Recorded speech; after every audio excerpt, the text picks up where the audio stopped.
দলের বিপদের মাঝে দাঁড়িয়ে ব্যাট হাতে সাকিব আল হাসানের 50, বোলিংয়ে নেমে 4 উইকেট শিকার, সেটাও যদি হয় মাত্র 13 রান খরচায়।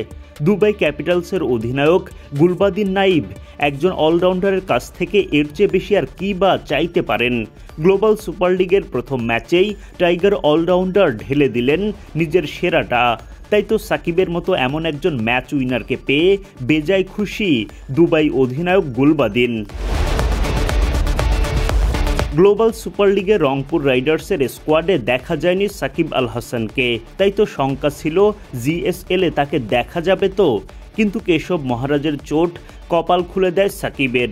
শেষ মুহূর্তে দুবাই ক্যাপিটালসে নাম লেখান তিনি। কতটা যোগ্য রিপ্লেসমেন্ট পেয়েছে দুবাই, সাকিব সেটার প্রমাণ দিলেন তার প্রথম ম্যাচেই।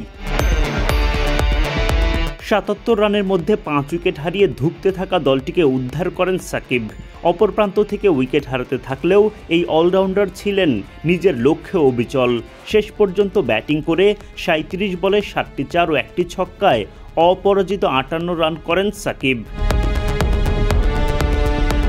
বোলিংয়ে নেমেও উড়ন্ত টাইগার অলরাউন্ডার 4 ওভার বোলিং করে একটা মেডেন সহ মাত্র 13 রান খরচায় 4 উইকেট শিকার করেন।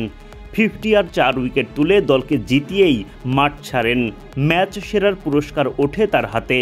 জয়ের পর সাকিবের প্রশংসায় পঞ্চমুখ দুবাই ক্যাপিটালস অধিনায়ক গুলবাদিন নাইব। গুলবাদিন বলেন, সাকিব অনেক অভিজ্ঞ ক্রিকেটার, সে সব কিছু জানে কিভাবে কি করতে হবে। সে দারুণ করেছে, শেষ পর্যন্ত দলে অবদান রেখেছে। আমরা কিছু ছোট ছোট ভুল করেছি, যা পরের ম্যাচে কাটিয়ে উঠতে পারবো ইনশাল্লাহ। সাকিব অনেক অভিজ্ঞ, আমি তার দিকে তাকিয়েই বুঝতে পারি আমাদের হাতে কিছু অপশন রয়েছে।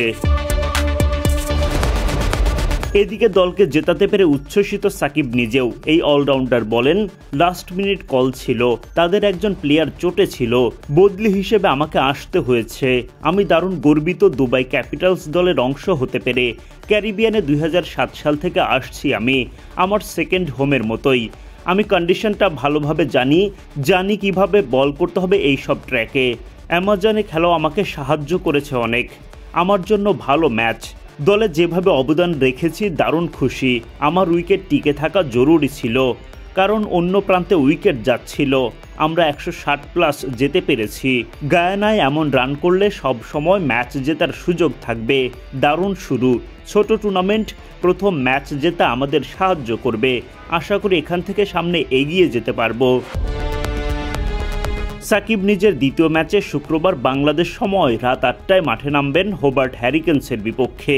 সেখানেও নিশ্চয়ই আগের ম্যাচের ধারাবাহিকতা ধরে রাখতে চাইবেন।